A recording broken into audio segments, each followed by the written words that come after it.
Una oración con mucha fe puede hacer que logremos cualquier milagro. Ñañembo éramo yeroviapa ume, hetamba e ikatuya huputu. Padre nuestro, orerú, vaga pereimeva. Toñembo yeroviake nanderera.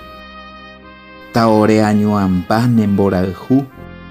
Toyeya poner en bipotá ko ari vaga peguaisha.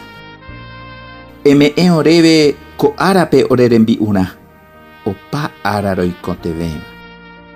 Eje yarei que na orebe, orerembia pova ikue, roje yarei haisha orerapishape, hembia pova ikue orendive.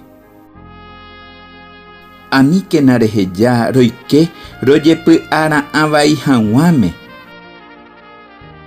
Ha orepe a opamba evaiwi, taupeisha. Padre nuestro que estás en el cielo, santificado sea tu nombre. Venga a nosotros tu reino. Hágase tu voluntad en la tierra como en el cielo.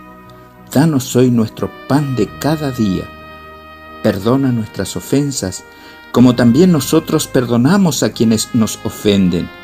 Y no nos dejes caer en la tentación, y líbranos del mal. Amén.